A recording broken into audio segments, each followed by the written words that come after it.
আমার আল্লাহ ডাক দিয়ে কয় রে ছুরি, আমার ইসমাইলের একটা পশমের ক্ষতিও যেন তোমার দ্বারা না হয়। আল্লাহর হুকুমে ছুরি কোনো কার্যকারিতা করে না, একটা পশমও কাটে না। ইব্রাহিম নবী এবার পাথরের উপরে আঘাত করলেন, ছুরি দিয়া পাথরটা আলাদা হয়ে গেল। ইসমাইলের ডাক দিয়ে কয় বাবা, এইবার ফাইনাল রেডি হও, তোমার জবাই করার সময় রক্ত আমার হাতে না লাগা পর্যন্ত ছুরি চালাইতেই থাকবো, না হয় আমি ছুরি চালানো বন্ধ করব না। এবার ইসমাইলকে শেষবারের মতো শোয়াইয়া ছুরি যখন চালাবে, রক্ত হাতে না লাগা পর্যন্ত ছুরি চালানো বন্ধ করবে না বলিয়া ইব্রাহিম নবী নিয়ত করে ফেললেন। মা সহ্য করতে পারে না, সন্তান আবার কই, ওরেও আমার কাছে থাইকা যখন মা বলিয়া ডাক দেয়, কলিজাটা ঠান্ডা হয়ে যায়। একটা সন্তানের মা ডাকে এত মজা, দুনিয়ার বাদশাও যদি বানায় দেয় এত মজা পাওয়া যায় না। সন্তান যখন আম্মু বলে ডাক দেয়, মায়ের কলিজাটা ঠান্ডা হয়ে যায়। মা হাজেরা ইসমাইলের বিদায় দিয়া তাকায় তাকায় কান্না করে। ইব্রাহিম নবী পিছনে তাকায় না, তাকাইলে মায়ার কারণে পরীক্ষায় পাশ করা যাবে না। ইসমাইলও আনন্দে আনন্দে যখন বের হয়ে যাচ্ছে, শয়তানের মাথা গরম হয়ে গেল। এই পরীক্ষায় যদি ইব্রাহিম পাশ করে, দুনিয়াওয়ালারা বহু বিধর্মী মুসলমান হবে।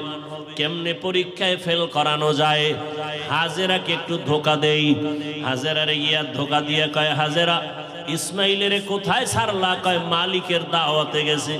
বলে কোন মালিক? বলে দুনিয়ার কোন বাদশা। কয় না না, আমি জানি আল্লাহ দাওয়াত দিছে। কেন? হাজেরাকে বলে জবাই করার জন্য। হাজেরা ডাক দিয়ে কয়, রে শয়তান, তুই আমাকে ধোকা দিস না। একটা বাবা হইয়া কোনোদিন সন্তানের জবাই করতে পারে না। যখন এই কথা বলছে, শয়তান ডাক দিয়া কয়, আল্লাহ হুকুম করছে জবাই করার জন্য। হাজেরা চোখের পানি ছাড়িয়া কয়, রে শয়তান, যদি আমার মাওলা হুকুম করে একজন ইসমাইল না, আল্লাহ যদি আমারে আরো ইসমাইল দেয়, আমি সব আল্লাহর রাস্তায় ছেড়ে দিতে রাজি। শয়তান দেখলো এখানে হাজেরাকে ধোকা দিয়ে আটকানো যায় না, দৌড়াইয়া গেছে শিশু ইসমাইলের একটু ধোকা দেওয়ার জন্য। ইসমাইলের গিয়া যখন ধোকা দিতে গিয়া কয়, ইসমাইল কই যাও? বাবার কাছে ছুরি আছে, তোমারে জবাই করবে। ইসমাইল তো বুঝ কম, ডাক দিয়া কয়, আব্বা জান, আপনি কি আমাকে জবাই করতে নিয়ে যাইতেছেন? এবার ইব্রাহিম কয়, শয়তান পাথর মারো। এই তিন জায়গায় ধোকা দিছে। ইব্রাহিম আর ইসমাইল মিলিয়া তিন জায়গায় পাথর মারলেন। আল্লাহ তাআলা আইন করে দিলেন, আমার ইসমাইলের কথা কাজটা আমার কাছে ভালো লাগছে। ইব্রাহিমের এই কাজ কিয়ামত পর্যন্ত স্মৃতি হয়ে থাকবে মুসলমানের কাছে। আজকে যেই তিন জায়গায় ইসমাইল আর ইব্রাহিম পাথর মেরেছেন, ওই তিন জায়গায় পিলার করা আছে। ও হাজিরা, তোমরা হজ করতে গিয়া ওই তিন জায়গায় যদি পাথর না মারো, তোমাদের একজন আর হজও কবুল হবে না। এবার নিতে নিতে ইসমাইলকে নিয়া মিনা বাজারে হাজিরা এখন যেখানে কোরবানি দেয়, ইসমাইলের যেই জায়গায় কোরবানি দিছেন ওই জায়গায় ইব্রাহিম নবী ইসমাইলের নিয়া এবার চিন্তা করলেন, আল্লাহ আমারে কেমন সন্তান দিলেন, একটু পরীক্ষা কইরা দেখি। এবার সন্তানকে বাবা বলতেছেন, ফালাম্মা বালাগা মাআহু সায়া ক্বালা ইয়া বুনাইয়া ইন্নী আরা ফিল মানামি আন্নী আযবাহুকা ফানজুর মাযা তারা। ও বাবা, আমি স্বপ্নে দেখলাম তোমাকে জবাই করতেছি, বলো বাবা তোমার কি মতামত বলো। ইব্রাহিম নবী কথাটা বলা মাত্রই সাথে সাথে সেকেন্ডের মধ্যে সন্তান ইসমাইল জবাব দিয়ে দিলেন, ইয়া আবা তিফআল মা তুমার সাতাজিদুনি ইনশাআল্লাহু মিনাস সাবিরিন। আব্বা জান, দ্রুত আমাকে আল্লাহর হুকুম মতো জবাই করেন, ইনশাআল্লাহ আমাকে আপনি ধৈর্য ধারণকারীদের মধ্যেই পাবেন। আব্বা জান, আমাকে দ্রুত জবাই করেন, দেরি করলে আবার বুঝি আল্লাহ হুকুমটা ফিরায় নিবে, কপাল পুড়ে যাবে। একটা সন্তান বাবার সামনে কতটা বিনয়ী হইয়া বাবার ইজ্জত রক্ষার জন্য আল্লাহর মুহাব্বতের বন্ধনে নিজেকে পেশ করে দিলেন। তবে ইতিহাসবিদরা লেখেন ইসমাইল একটু কান্না করে বলছেন, বাবাজান আপনি যদি এই কথাটা আমাকে একটু বাড়ি বসিয়া বলতেন, আমি আমার দক্ষিণী মায়ের থেকে একটু চির বিদায় নিয়ে আসতাম। কারণ 6টা বছর আমার মা আমার এত কষ্ট করে লালন পালন করে বড় বানাইছে। এই 6টা বছর পানি নাই, খানা নাই, আপনিও এসে দেখেন নাই। আমার মা আমার মুখে জিহ্বা দিয়ে আমার পেটের ক্ষুধা নিবারণ করেছে। আমার মা পাগলনির মতো দৌড়াদৌড়ি করেছে। ও আব্বাজান, বাড়ির মধ্যে বসে যদি বলতেন আমি একটু মায়ের থেকে বিদায় নিয়ে আসতাম। পারি নাই, দুঃখ নাই বাবা, আমাকে এখানে জবাই করিয়া আমার রক্তমাখা পোশাকটা মায়ের কাছে নিয়ে যাবেন। আম্মা জান আমাকে না দেখে যদি বলে আমার ইসমাইল কই,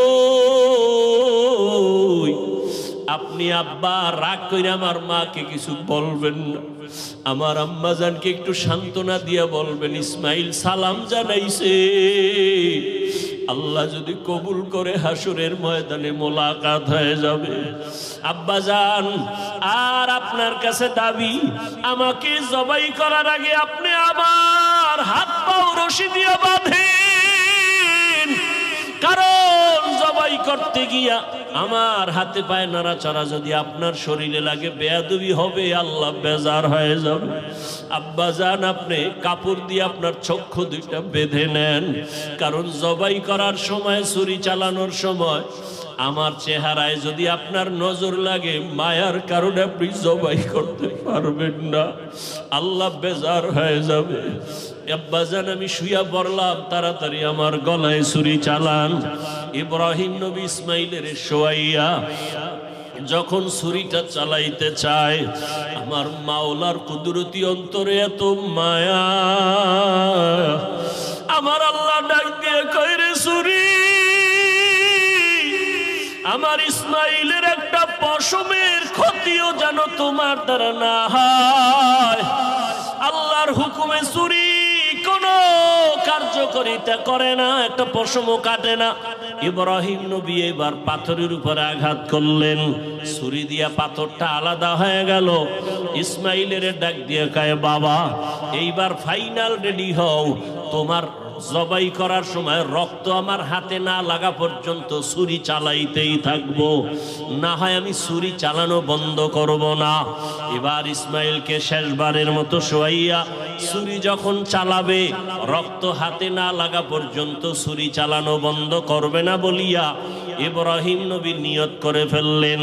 ইসমাইলকে শোয়াইয়া দিলেন, আর যখন ছুরি চালাবে, আল্লাহ পাক রব্বুল আলামিনের কুদরতি অন্তরে এত মায়া, জিবরাইলের ডাক দিয়ে কয় জিবরাইল, আমার ইব্রাহিমের ওয়াদা এমন ত্যাগ আর নিয়ত যে রক্ত না লাগা পর্যন্ত ছুরি চালানো বন্ধ করবে না।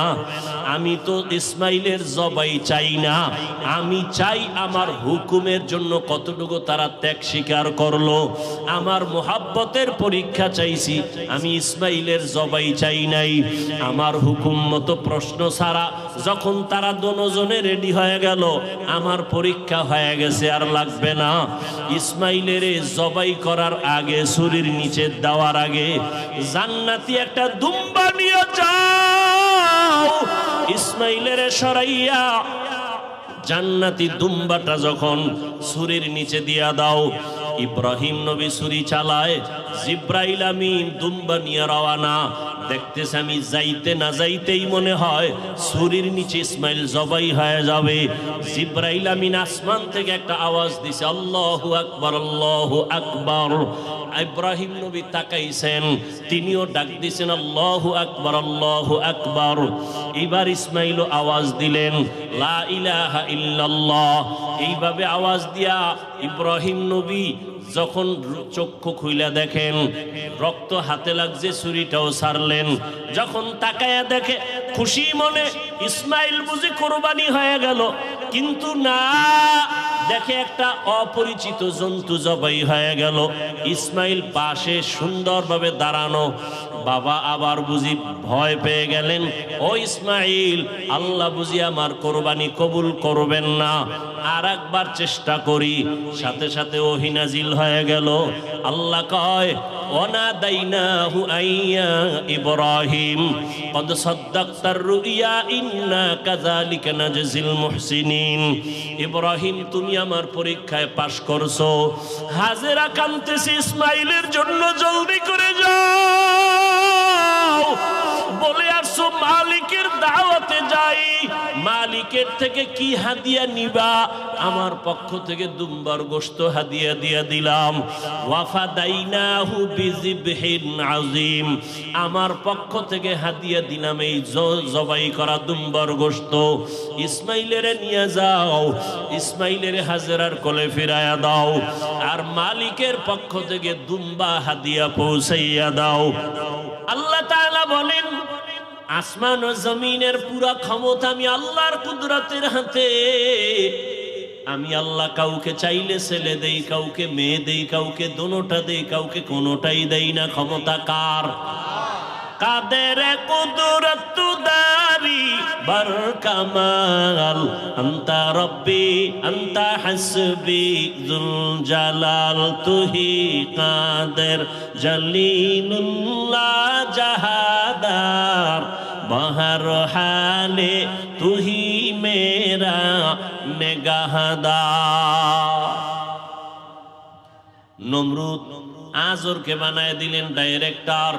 স্বামী আর স্ত্রী এক জায়গায় ঘুমাতে পারবে না। ছেলে সন্তান যদি আসতে চায়, জবাই করে দাও। জন্ম নিয়ন্ত্রণ।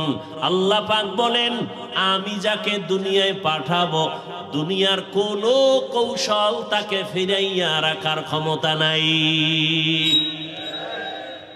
আল্লাহর সাথে পাল্লা দিয়ে নমরুদ পারছে, ফেরাউন পেরেছে।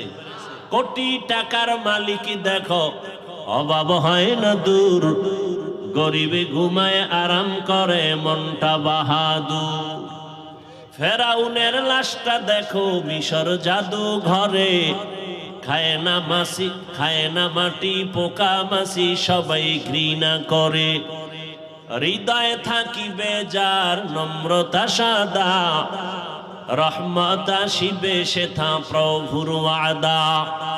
বড় বড়াই থাকলে দিলে রহমত আসবে না, নিজেকে নিজে ছোট মনে করিও সাদা। উঁচু জমিন থেকে পানি নিচু জমিনে যায়, তেমনি খোদার রহমত আসে নম্রতার হৃদয়। ভোগবিলাসের বাড়ি গাড়ি পরে রবে সব, ভোগবিলাসের বাড়ি গাড়ি পরে রবে সব। থাকতে সময় স্মরণ করো আল্লাহ আমার রব, থাকতে সময় স্মরণ করো আল্লাহ আমার রব। আল্লাহ তাআলা যাকে পাঠাবেন কেউ ফিরায় রাখার ক্ষমতা নাই। আল্লাহ যাকে সন্তান দিবেন, হাজারো ট্যাবলেটও যদি ব্যবহার করে সন্তান ফিরাতে পারবে না।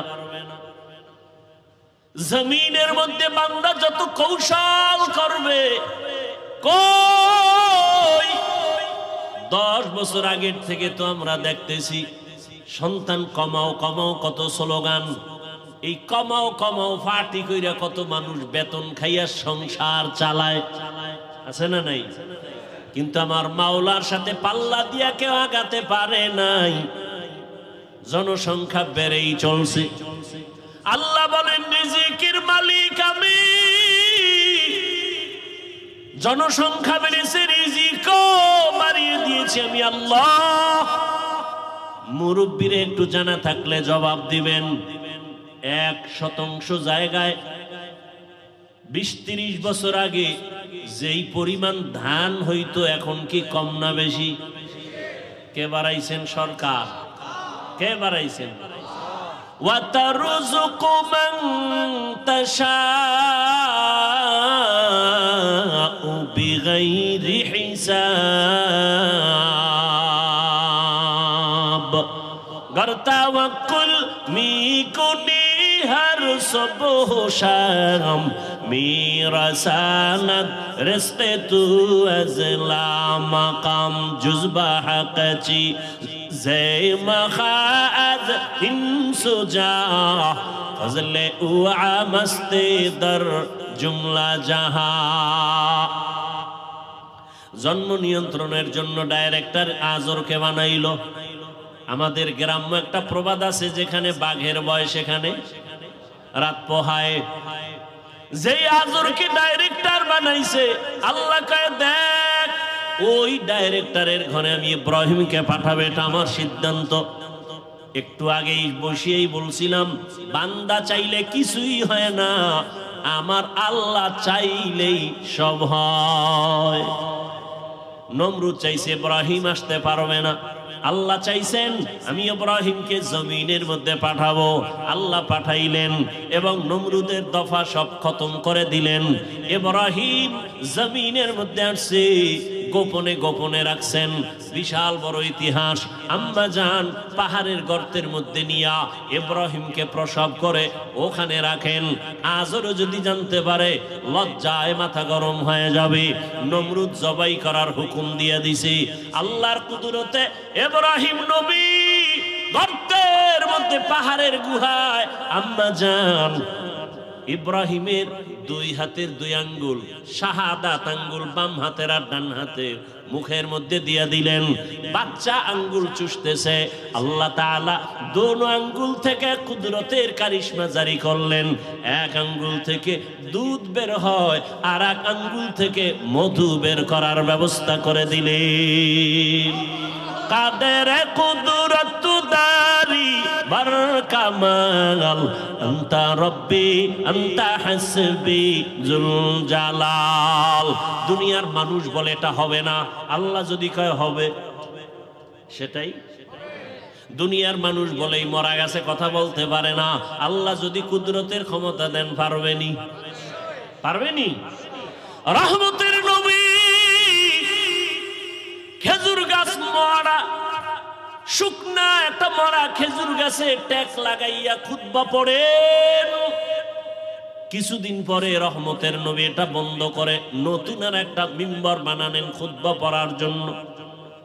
বুখারী শরীফের মধ্যে আছে, রহমতের নবী যখন মরা খেজুর গাছ যেটাই ট্যাক লাগাইয়া খুতবা পড়তে নিষেধ করে দিলেন, আর পড়বেন না।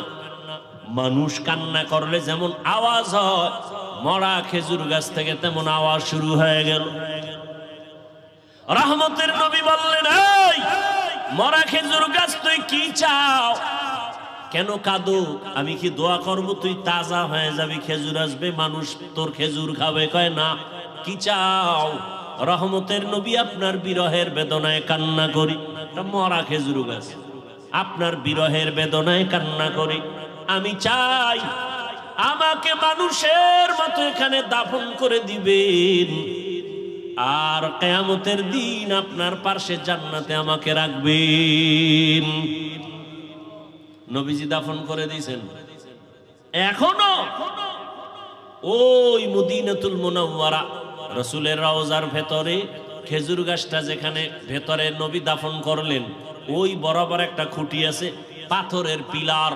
ওই পিলারের উপরে আরবিতে খুঁটিটার সাথে নাম লেখা আছে সাতুনে উস্তুনে হান্নানা, এখনো নাম লেখা আছে।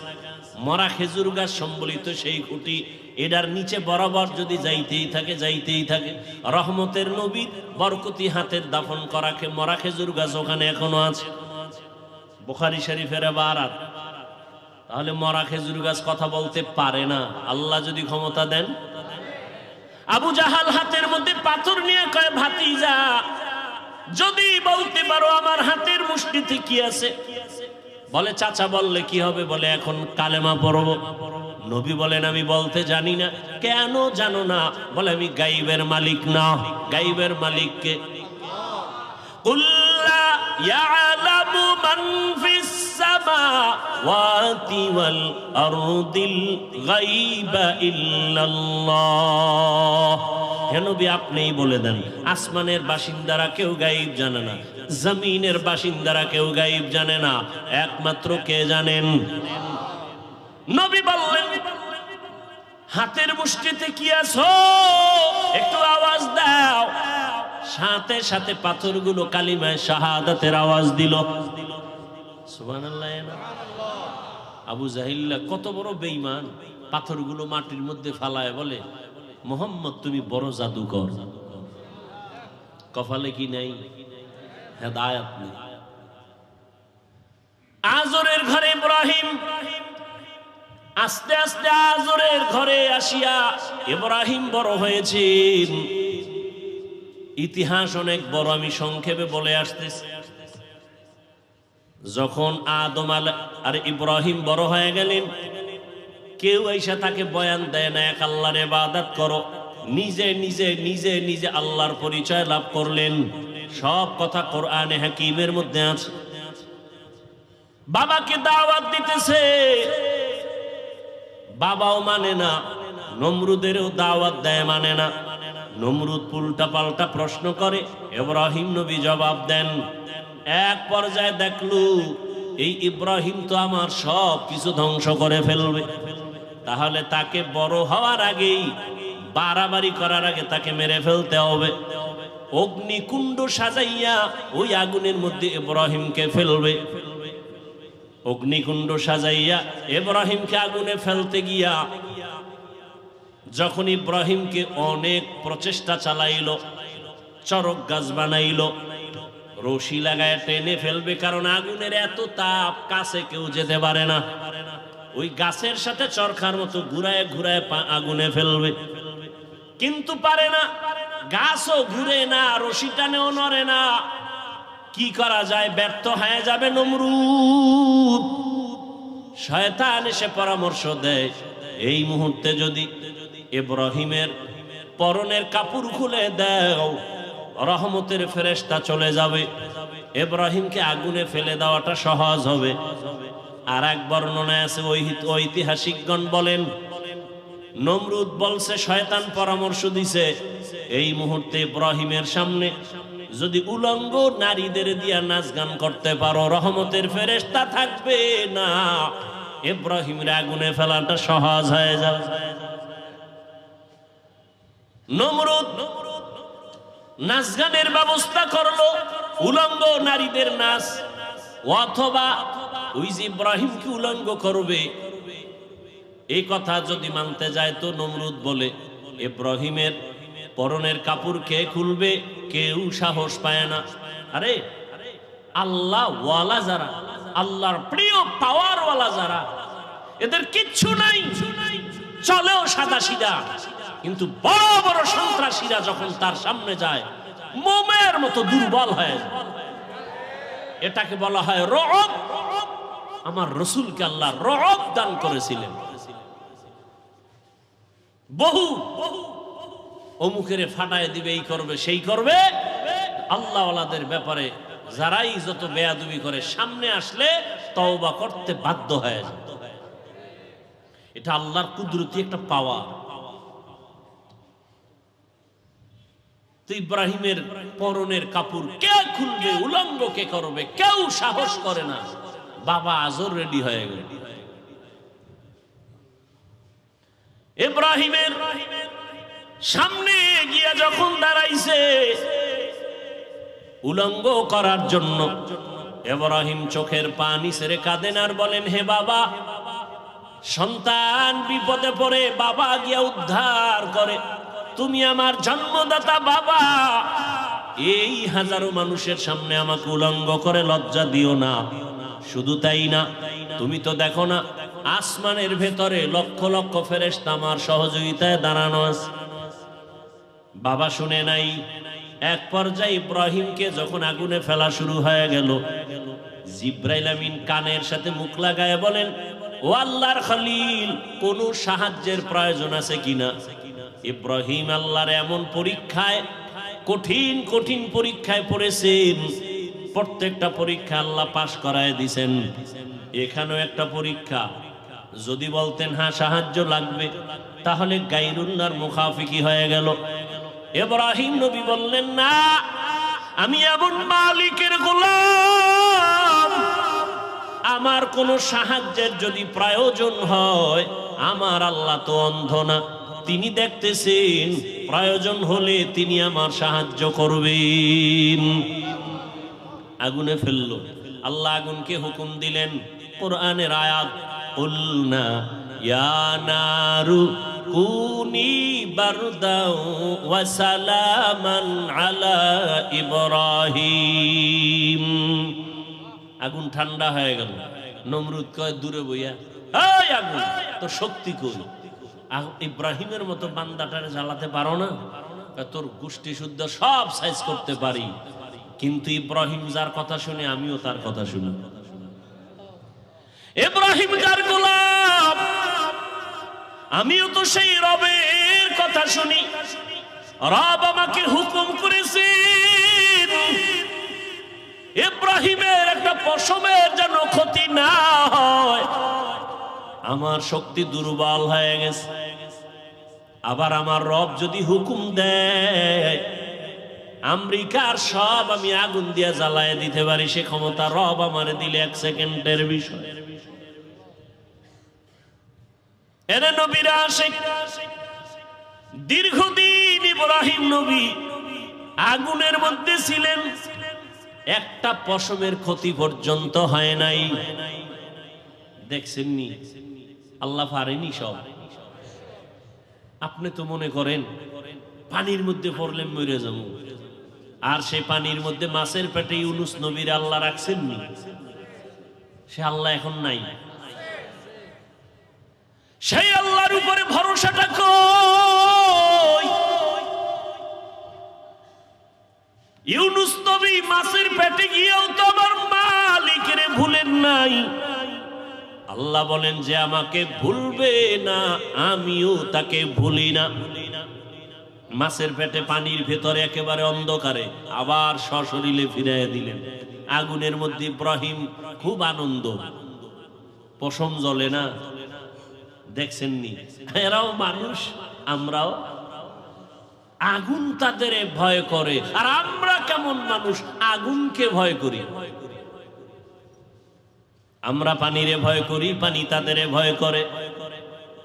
আমরা বাঘরে ভয় করি, আর কেমন মানুষ বাঘ তাদেরকে ভয় করেন।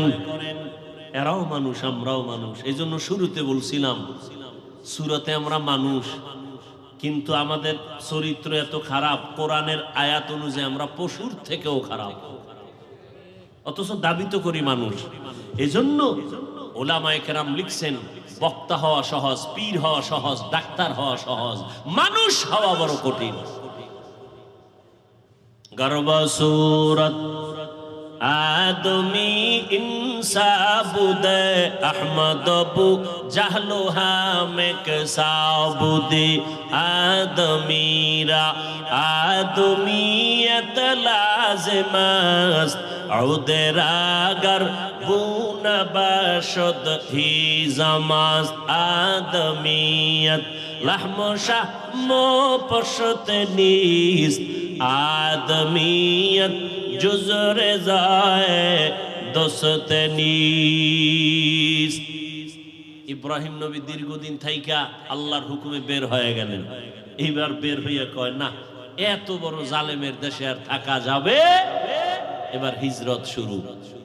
হিজরত থেকে এবার ইব্রাহিম নবী বিশ্ব সুন্দরী বিবি সারার সাথে, চাচাতো ভাই আত্মীয় এক নবী তার সাথে, এবার ইব্রাহিম নবী বিদায় নেয় আর বললেন, ইন্নী জাহিবুন ইলা রাব্বি সাইয়াহদিন, আমি আমার রবের দিকে রওনা করলাম। অর্থাৎ আমার রবের সন্তুষ্টি অর্জনের জন্য যেই জমিনে গেলে আমি রবেরে পাবো সেখানে রওনা দিলাম। সাইয়াহদিন, নিশ্চয়ই আমার আল্লাহ দ্রুত আমার জন্য রাস্তা খুলে দিবেন। যাওয়ার পথের ঘটনা জানেন। ইব্রাহিম নবী বিশ্ব সুন্দরী বিবি সারাকে নিয়ে আসে, কিন্তু কোনো সন্তান নাই। রাস্তার মাঝে এই সুন্দরীর খবর পাইয়া এক জালেম মিশরের মধ্যে তারে আটকায়া দিল। সুন্দরী সারাকে নিয়ে গেল তার খাস কামরার ভেতরে। ইব্রাহিম নবী চুপচাপ বসে আছেন, জালেমের আটকায় পড়ে গেছেন। কত কঠিন কঠিন পরীক্ষা নবীদেরকে আল্লাহ করেছেন, এর মধ্যে সব থেকে কঠিন ইব্রাহিম নবীর উপরে পরীক্ষা। যাবে হিজরত করিয়া এক জালেম থেকে, মাঝখানে যে আর এক জালেমের আন্ডারে বেড়ে গেছে, বিবিকে নিয়ে গেছে ধরে খাস কামরায় জালেম ঢুকাইয়া বলে, তুমি বিশ্ব সুন্দরী, ওই পুরুষ তোমার স্বামী? বলে হ্যাঁ। ইব্রাহিম নবী পেরেশান হয়ে গেলেন, আমার স্ত্রী কত সতী সাধ্বী, কত বড়, আমি এক নবীর স্ত্রী, আজ না জানি বেঈমানের হাতের ছোঁয়া লাগে না পাক হাত। আল্লাহ কয়, ইব্রাহিম অন্তরের চক্ষু খুলে দিলাম, ওই জালেম যা করবে এখানে বসে সব দেখতে পাইবা। ক্ষমতা আল্লাহ দিতে পারে না? পারে না? এরকম পাওয়ারওয়ালা বান্দা আছে না নাই? এই পাওয়ারের নাম কোরআনের ভাষায় ফুরকান। ইয়া আইয়ুহাল্লাযীনা আমানু ইন তাত্তাকুল্লাহ ইয়াজআল লাকুম ফুরকানা। তাকওয়ার উপরে যারা মজবুত হয়ে চলবে, আল্লাহ বলেন আমি তাদেরকে ফুরকান নামের এক পাওয়ার দান করব। মা মা'নাল ফুরকান হুয়া নূরুম মিন ইলাহি। আল্লাহর একটা নূরের আলো। হাদিসের ভাষায় পাওয়ারের নাম ফেরাসাত। ক্বালা রাসূলুল্লাহ সাল্লাল্লাহু আলাইহি ওয়া আলিহি ওয়াসাল্লাম, ইত্তাকু ফেরাসাতাল মুমিন ফাইন্নাহু ইয়ানজুরু বিনূরিল্লাহ। আল্লাহর প্রিয় বান্দা মুমিনের ফেরাসাতের পাওয়ারকে তোমরা খুব ভয় করিও, কারণ তুমি যা দেখো তার থেকে তারা অনেক কিছু দেখেন। চামড়ার চোখ দিয়ে দেখেন না, নূরের আলো দিয়ে তারা দেখেন। ওমরে ফারুক খুতবা দিতেছেন জুমার মসজিদে নববীর ভেতরে। খুতবার মাঝে হঠাৎ একটা অপ্রাসঙ্গিক একটা চিৎকার দিয়ে আওয়াজ দিলেন, ইয়া সারিয়াতাল জাবাল, ইয়া সারিয়াতাল জাবাল, ইয়া সারিয়াতাল জাবাল। ওই সারিয়া, পাহাড় পাহাড় পাহাড়। মদিনাতুল মুনাওয়ারায় ওমর আওয়াজ দিলেন, এই সারিয়া, সামনে পাহাড়। সারিয়া কই? বলে মদিনা। ওমর যেখানে আওয়াজ দিছেন সেখান থেকে 2000 কিলোমিটার দূরে ইরানে যুদ্ধ করে। সারিয়াকে জিজ্ঞাসা করা হলো এক সময়, এই সারিয়া, মদিনাতুল মুনাওয়ারা থেকে 2000 কিলোমিটার দূরে ইরানে যুদ্ধ করেছো, ওমরের আওয়াজ শুনছো? বলে হ্যাঁ। কেমন শুনলা? কাছে বসে বললে যেমন শুনি তেমনই শুনিস। এর নাম ফেরাসাতের পাওয়া। ইব্রাহিম নবী দেখতেছে জালেম বিশ্ব সুন্দরী বিবি সারাকে খাস কামরায় নিয়া প্রথমে লোভানোক দৃষ্টি দিয়া হাতটা যখন বাড়াইছে, সাথে সাথে হাতটা বাঁকা হয়ে গেছে। রাখে আল্লাহ? আহা, আল্লাহ এখনো পারেন, এখনো পারেন। আপনারা জানেন, এই ফেসবুকের মুরিদেরা, শুনো, মনে নাই তোমার, দুনিয়ার আকাম দেখো, ভালো ভালো জিনিস দেখো না। কয়েক বেশি হয় নাই, বছর 2 হয়েছে কিনা সন্দেহ, লন্ডনে একটা সেমিনার হয়েছিল। সমস্ত ধর্মের মানুষ সেখানে বসা।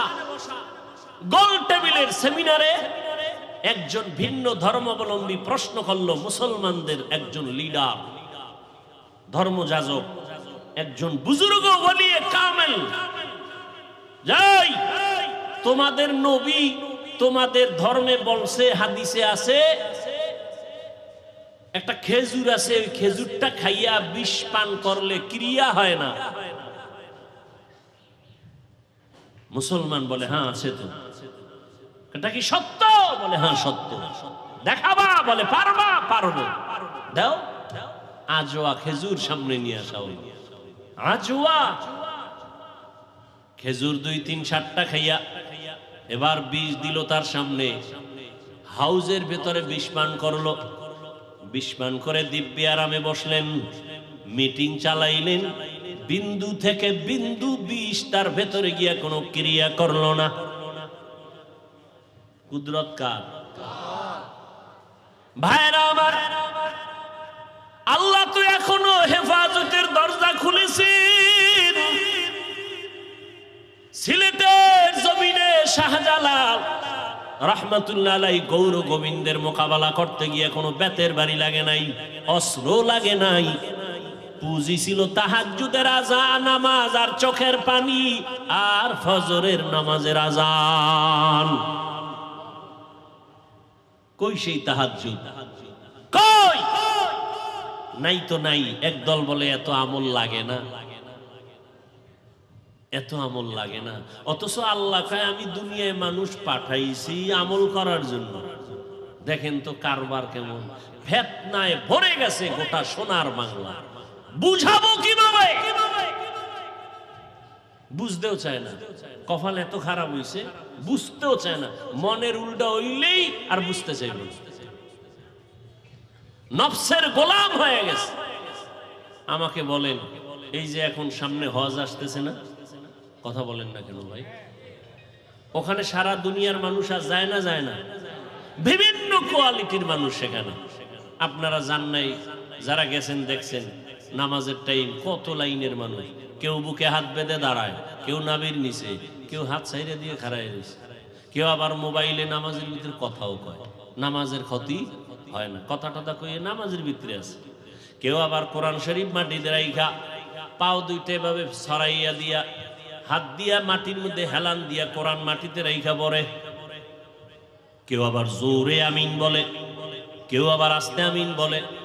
কেউ আবার সেজদায় যাওয়ার সময় মাটির মধ্যে সেজদা দেয় না, পকেট থেকে একটা কাঠের টুকরা বের করে কপালের নিচে দিয়ে কাঠের উপরে সেজদা মারে। সারা দুনিয়ার মানুষের এত কোয়ালিটির মানুষ, এত লাইনের। ও জলদি এলাকার জ্ঞানী মুসলমান, একটু জবাব দেন।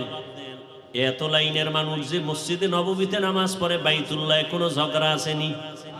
বলেন বলেন, কারোর সাথে কারো অভিমান আসেনি? সালাম দেয় না রাগ করে এমন আসেনি? আছে? আমগো বাংলাদেশে কার বদ নজর লাগছে? সব গেঞ্জাম ঝগড়া আমগো দেশে কেন? কোন গজবে পাইলো?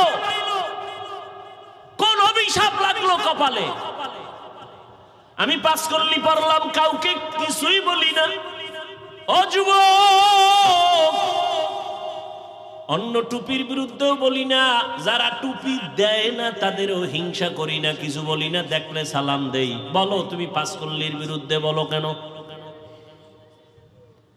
আমি কওমি মাদ্রাসার সন্তান আলিয়ার বিরুদ্ধে বলি না, স্কুল কলেজের বিরুদ্ধে বলি না, বলো তুমি কওমির বিরোধিতা করো কেন? আমি নবীরে দাঁড়াইয়া ইয়া নবী সালামু আলাইকুম বলে সালাম দেই না, দাঁড়াইয়া যারা দেয় তাদেরও গালি দেই না, বলো তুমি আমারে গালি দাও কেন? আমি তাবলিগের লাইনের সন্তান, আমি পীর সাহেবের মুরিদ। যারা পীরের কাছে যায় না, তাবলিগে যায় না, তাদের গালিও দেই না, হিংসা করি না, দেখলে সালাম দেই। বলো তুমি তাবলিগের বিরোধিতা করো কেন? বিবেকের কাছে একটু কথা রেখে গেলাম, বেয়াদবি ক্ষমা চাই। কেউ আমার দূরের না, যারা কালেমা পড়েছেন আপনারা আমার কলিজার আপন। আপনারা কেমন আপন? আওয়ামী লীগ বুঝি না, বিএমপি বুঝি না, আলিয়া কওমি বুঝি না, আমার কথা একটা, বলেন আপনাদের আল্লাহ আমার আল্লাহ দুই না এক? সবাই একমত? আপনাদের নবী আমার নবী, সত্য কথাটা স্বীকার করেন। আপনাদের কোরআন আমার কোরআন, আপনাদের কাবা আমার কাবা, আপনাদের কালেমা আমার কালেমা, আপনাদের ধর্ম আমার ধর্ম। দুনিয়াতে জন্ম নিছি সিস্টেম আপনাদের আমার, নাকি জলদি এলাকার মানুষ জন্ম সময় লঙ্গি পরে আসছে? সবার কোয়ালিটি এক। বিদায় বালা কাফনের সংখ্যা হবে আলাদা।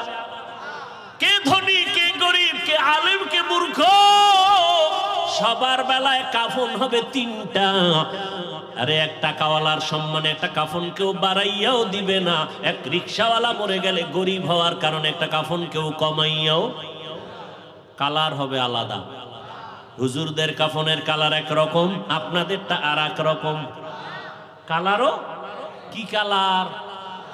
এই বুঝা কও, সাদা। তাহলে কালার নিয়ে ঝগড়া কেন? কালার লইয়াও ঝগড়া কেমন গজবে ধরছে, কালার লইয়াও ঝগড়া আছে না নাই? ইন্তেকালের সময় সবার কাফনের কালার হবে এক। কি কালার? লেখা থাকবে উপরে বড় হুজুরের লাশ, এমপি সাহেবের লাশ, কে ধনী কে গরিব, কে হুজুর না, কে ইমাম, কে মুক্তাদি, কে ডাক্তার, কে রোগী। যতই আজকে বক্তা বক্তা ভাব দেখাই না কেন, টাকার আর ক্ষমতার গরম দেখাও না কেন, সাদা কাফনে ঢুকলেই সব বাহাদুরি বন্ধ হয়ে যাবে। কবরে যাওয়ার আগেই বাহাদুরি শেষ। কবরের সাইজ কি না আপনাদের এলাকায় একটু বড়? হ্যাঁ, কবরের সাইজও সবার এক। কবরে রেখে বিদায়ের পরে প্রশ্ন হবে সবার বেলায়। কয়টা? কয়টা? তোমারও যেই প্রশ্ন, আমাকেও সেই প্রশ্ন, শিক্ষকের যেই প্রশ্ন, ছাত্রকেও সে একই প্রশ্ন, নারীকে যেই প্রশ্ন, পুরুষেরও সেই প্রশ্ন। তিনটা, রবের পরিচয় দাও, ধর্মের পরিচয় দাও, রাহমাতুল লিল আলামিনের পরিচয় দাও। তাহলে আপনার আমার আল্লাহ এক, নবী এক, কোরআন এক, কাবা এক, ধর্ম এক, কালেমা এক, কাফন এক, কালার এক, কবর এক, প্রশ্ন এক। লেবাস পোশাক কেন আলাদা? আপনাদের বয়ান তো করার কোনো দরকারই পড়ে না, কারণ আপনি আল্লাহ মানেন, নবী মানেন, কোরআন মানেন, হাদিস মানেন। বয়ান তো করবো আজকে উত্তরবঙ্গে পঞ্চগড়ে, সেখানে টাকা দিয়া মুসলমানের কাদিয়ানি বানানো হচ্ছে। আজকে তো বয়ান করার বেশি দরকার চট্টগ্রামের পাহাড়ের ভেতরে গিয়া খ্রিস্টান মিশনারিরা মুসলমানের টাকার লোভ দেখায় বিধর্মী বানায়। কিন্তু ওখানে যাওয়ার সময় কই? মুসলমানের পেছনে ঘুরতে ঘুরতে ঘুরতে ঘুরতে পাগল হয়ে গেলাম। ফজরের পরেও বয়ান, জোহরের পরে বয়ান, আসরের পরে মাগরিবের পরে বয়ান।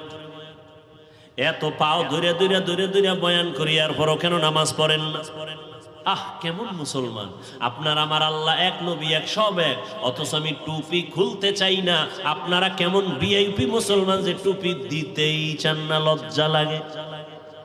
আমি টুপি খুলতে লজ্জা পাই, আর আপনি টুপি দিতে লজ্জা পান। আমি নামাজ না পড়লে লজ্জা পাই, আপনি নামাজ পড়তে গেলে লজ্জা পান। আমি মসজিদে না ঢুকলে লজ্জা লাগে, আপনার মসজিদে ঢুকতে গেলে লজ্জা লাগে। আপনি কেমন মুসলমান হইলেন? একটু চিন্তা করেন। ও আমার কলিজার যুবক বাবারা, বেয়াদবি মাপ চাই, একটু আমাকে জবাব দাও। রহমতের নবীর আদর্শ থেকে আরো সুন্দর আদর্শ কারো কাছে আসেনি? তাল মিলেও না, সত্য বলো, বুঝা বলো। নবীজির থেকে দামি আদর্শ নাই? একজনের দাঁড়ায় যদি বলতেই পারো যে হাফিজ ভাই, রহমতের নবীর আদর্শ থেকে আরেকটু ভালো আদর্শ আছে শেখ মুজিবুর রহমানের ভেতরে, তাহলে আমি আল্লাহর কসম নবীরটা বাদ দিয়া তারটা নিব। এই ভালো করে বুঝো। কেউ যদি দাঁড়াইয়া বলতে পারো হাফিজ ভাই, নবীজির আদর্শ থেকে আরেকটু ভালো আদর্শ আছে জিয়াউর রহমান সাহেবের ভেতরে, আমি নবীরটা বাদ দিয়া জিয়াউর রহমান সাহেবেরটা নিব, বলার মতো পাওয়ার ক্ষমতা কারো আসেনি? নাই তো নাই। আমার থেকে শুনো, দুনিয়াতে যত আদর্শ দেখো, আব্রাহাম লিঙ্কনের আদর্শ গণতন্ত্র, মাও সেতুনের আদর্শ, লেনিনের আদর্শ, কালমার্সের আদর্শ, এক কথায় জবাব, দুনিয়ার সব আদর্শ হলো নাপাক, একমাত্র মদিনাওয়ালা নবীর আদর্শই হলো পাক। একমত? সবাই একমত? এবার বলো, রসুলের আদর্শ যে রেখে গেলেন, এটি মানবে হিন্দুরা, খ্রিস্টানেরা, ইহুদিরা? আপনারাই বলেন কারা মানবে? কোন দেশের মুসলমান? লন্ডন, লেবানন, কোন দেশের বলেন? শুধু এই বাঁশখালী ছাড়া বলেন। তা আপনাদের নামাজ নাই কেন, টুপি নাই কেন, দাড়ি নেই কেন, পর্দা নাই কেন, সুদ খান কেন, সুদের টাকায় ব্যবসা কেন, লোন উঠাইয়া বাড়ি গাড়ি কেন? জমিনে আল্লাহর যত বড় বড় দুশ্মন আছে, এই বড় দুই দল দুশ্মন আছে, এদের থেকে বড় দুশ্মন জমিনে আল্লাহর কাছে আর কেউ নাই। সব থেকে বড় দুশ্মন আল্লাহ। এক দুশ্মন হলো কোরআনে বর্ণিত একদল হলো যারা সুদের সাথে জড়িত, আর একদল দুশ্মন হলো বুখারী শরীফে আছে যারা ওলিয়া উলিয়ার দুশ্মনী করে। কেমন বড় দুশ্মন? আল্লাহ কয় তোদের সাথে আমি আল্লাহ নিজে যুদ্ধ করব। এবার বুঝেন যে আল্লাহর কত বড় দুশ্মন তারা, যারা সুদের সাথে জড়িত আর যারা ওলিয়া উলিয়া দেখতে পারে না, বিরোধিতা করে। আল্লাহ হেদায়েত দান করুন। ওই জালেম নবী ইব্রাহিমের স্ত্রী প্রথম বিবি সারার উপরে হাত বাড়ায় গেল, পাক বাঁকা হয়ে গেল, সাথে সাথে তওবা করছে আর করুন না। কুকুরের লেজ তো বাঁকাই থাকে, আবার ভালো হয়ে গেছে, আবার হাত বাড়াইছে ভাবে কয়েকবার করিয়া তওবা খাঁটি ভাবে না। এই তোমার কাছে হাত বাড়াইতে পারি না, তোমার ভিতরে কি পাওয়ার আছে বলো তো? বিবি সারা ডাক দিয়া কয়, রে জালেম, আমার মধ্যে কোনো পাওয়ার নাই, তবে একটা শক্তি আমার আছে, আমি একজন আল্লাহর প্রিয় বান্দা নবীর স্ত্রী। তাই নাকি? বলে হ্যাঁ। কে সে নবী? বলে ইব্রাহিম। কই সে? বলে ওই যে গাছতলায় বসা। ডাকো। ডাকাইয়া বেয়াদবি কইরা তো আর আগাইতে পারে নাই, এবার তওবা টওবা কইরা নবীর কাছে মাপ চাইয়া মেহমানদারি করাইয়া, সন্তান কয়জন আছে? কয় নাই। কয় তাহলে আমার এক বান্দি আপনার বিবির খেদমতে দিয়া দিলাম, হাজেরা নামের। নবী ইব্রাহিম হাজেরাকে নিয়ে আবার সফর শুরু। ইতিহাস বড় আল্লাহর কাছে। তখন নবীর বয়স 80 পার হয়ে যাচ্ছে, তখন দোয়া করছেন একটা নেককার সন্তানের জন্য। রব্বি হাবলি মিনাস সালিহিন, ও দয়ার মালিক তুমি আমাকে একটা নেককার সন্তান দান করো। প্রত্যেকটা মা বাবার সন্তানের উপরে দায়িত্ব, সন্তান আল্লাহর কাছে চাইতে হবে, এটা বাবার দায়িত্ব, আল্লাহ নেককার সন্তান দাও। মাকেও দায়িত্ব আল্লাহর কাছে দোয়া করতে হবে, আল্লাহ নেককার সন্তান দান করো। এজন্য নামাজের পরে পরে বারবার এই দোয়াটা পড়বেন, রব্বি হাবলি মিন লাদুনকা যুররিয়াতান তাইয়্যিবাতান ইন্নাকা সামিউদ দুআ। আল্লাহ দোয়া কবুল কইরা সুসংবাদ দিয়ে দিলেন, ফাবাশশারনাহু বিগুলামিন হালিম, সুন্দর এক আদর্শওয়ালা সন্তান আমি তোমাকে দিচ্ছি।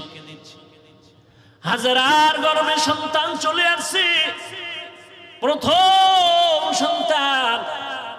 আল্লাহর পক্ষ থেকে নাম রাখলেন ইসমাইল।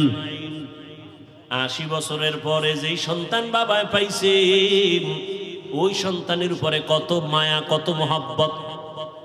কিন্তু আমার মাওলার পরীক্ষা আরো কঠিন, এত কঠিন পরীক্ষা ইব্রাহিমের উপরে আল্লাহ চাপায় দিলেন। ও ইব্রাহিম, সন্তানের মায়া যেন আমার আল্লাহর মোহাব্বতের মাঝখানে যেন পর্দা ফেলতে না পারে। কিন্তু পর্দা ফেলতেছে। আল্লাহ তো গাইবের মালিক, সব জানলেন। জানিয়েই আল্লাহ আবার পরীক্ষা দিলেন, না ইব্রাহিম, তোমার এই কলিজার সন্তান সহ মা সহ জঙ্গলে নির্বাসনে দাও। আল্লাহর হুকুম চলে আসলো। এবার বিবি সারাকে রাখিয়া ইসমাইলকে নিয়া, শিশু ইসমাইল মা হাজেরা নিয়ে চললেন মক্কার জমিনে। ইন্না আউওয়ালা বাইতি উযিআ লিন-নাসি লাল্লাযী বিবাক্কাতা মুবারাকান ওয়া হুদা, মুবারাকান ওয়া হুদান লিল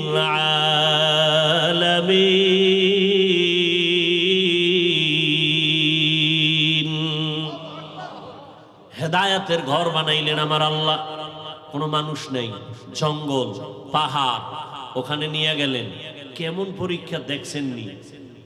কই নিয়ে যাইতেছে বলার অধিকার নাই, জবান বন্ধ, ইশারা ইঙ্গিতে বলবে কিনা তাও ভয়। একজন নারী সৃষ্টিগতভাবে দুর্বল,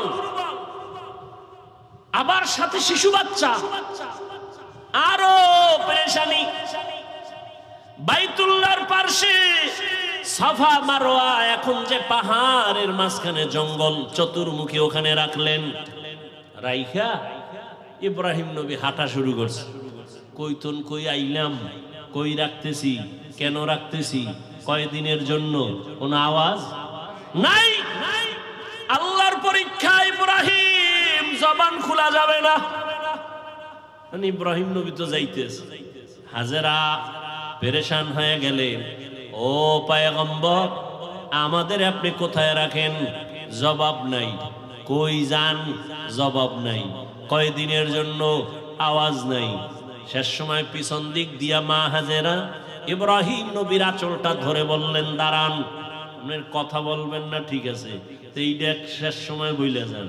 আমগো যেখানে রাখলেন এটা কি আমনের মন মতো নাকি রবের ইশারা? নবী এখনো জবান খুলে না, তবে ইশারায় বললেন রবের ইশারা। মাথা নাড়াইয়া বললেন, এটা রবের হুকুম। লা তাআতা লি মাখলুকিন ফি মাসিয়াতিল খালিক।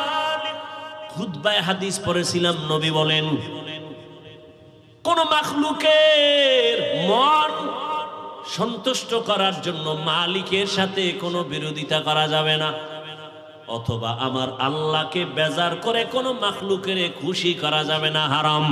আল্লাহকে বেজার করে মা বাবারে খুশি করা হারাম, আল্লাহকে বেজার করে পীরকে খুশি করা হারাম, আল্লাহকে বেজার করে ওস্তাদকে খুশি করা হারাম, আল্লাহকে বেজার করে কোনো ব্যক্তিকে খুশি করা হারাম।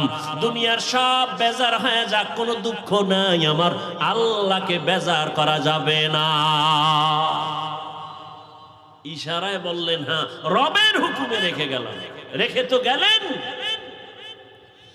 ইব্রাহিম নবী তো জবান বন্ধ, কোনো আওয়াজ নাই। ইশারায় বুঝাইলেন রবের হুকুম। এই আওয়াজটা পাইয়া মহিলাদের দিল তো স্বাভাবিক একটু নরম। মা হাজেরা কান্না শুরু করলেন আর বললেন, ও দয়ার স্বামী, এখানে আপনি আমার রবের হুকুমে রেখে যাইতেছেন। আমার বাচ্চা শিশু ইসমাইল ছাড়া কেউ নাই, মানুষ নাই, জঙ্গল পাহাড় অন্ধকার, একটু পানি আছে, এই পানি যদি না থাকে কোথায় যাব? বাচ্চারে যদি দুধ পান করাইতে না পারি, নির্জন জায়গা, কোথায় যাব? আপনার কাছে কোনো দাবি নাই, মালিকের কাছে একটু দোয়া করবেন আমাদের জন্য। ইব্রাহিম নবীর জবান তো বন্ধ। হাজেরা বলতেছে, নবী কানে শুনতেছে, জবাব না দিয়া হাঁটতেছে। হাইটা হাইটা পাহাড় বাইয়া নিচে নামলেন। নিচে নাইমা ইব্রাহিম নবী মালিকের দরবারে হাত উঁচু করে দোয়া করলেন, রব্বানা ইন্নী আসকানতু মিন যুররিয়্যাতি বিওয়াদিন গায়রি যি যারইন ইনদা বাইতিকাল মুহাররম রব্বানা লিয়ুকিমুস সালাতা ফাজআল আফইদাতান নাসি তাহবি ইলাইহিম ওয়ারযুকহুম। আল্লাহর নবী দোয়া করলেন আল্লাহর দরবারে, আল্লাহ তোমার হুকুম, এতদিন যত পরীক্ষা করেছো, ধৈর্য ধরে ধরে পাশ করার চেষ্টা করেছি, আমার জীবনের শেষ সময় একটা সন্তান দিয়েছো, মোর বড় মায়ার সন্তান। এই বয়সের সন্তানটাকেও পরীক্ষার মাঝে ফালাইছো, কোনো দাবি নাই, একটা দাবি, আল্লাহ তুমি ধৈর্য দাও, পাশ করার তৌফিক দাও। আর আমার শিশু সন্তান, কত কলিজার মায়ার আমার সন্তান রেখে আসছি, তোমার কাছে আমার দোয়া করলাম, কয়েকটা দোয়া। এক নাম্বার, ও আল্লাহ মেহেরবানি করে এখানে তুমি অন্য মানুষের বাসস্থানের ব্যবস্থা করে দাও, যেই জঙ্গলটাকে তুমি সাফ করে দাও, খানার আয়োজন করে দাও, ওরা নামাজ পড়বে এবং শুকর আদায় করবে, তোমার রিজিকের ব্যবস্থা করে দাও, মানুষের ব্যবস্থা করে দাও, পানির ব্যবস্থা করে দাও। আল্লাহর নবীর দোয়া আসমানে কবুল হয়ে গেল। নবী ইব্রাহিম চলে গেলেন। মা হাজেরা, ইসমাইল, শিশু বাচ্চা, আর কেউ নাই। এক সময় পানি যা ছিল সব শেষ, এখন পানিও নাই। আম্মাজান বাচ্চা ইসমাইলকে দুগ্ধ পান করাচ্ছেন, এক পর্যায়ে দুধও শেষ হয়ে গেল। বাচ্চাকে আর কি দিবে? খাবার, কোনো খাবার নাই, অচেনা জায়গা, চতুর্পার্শ্বে জঙ্গল, কোনো আওয়াজ নাই, মানুষ নাই, এমন এক হালাত। হাজেরা পাগলনির মতো হয়ে গেলেন। বাচ্চাটা কান্না করে ক্ষুধা।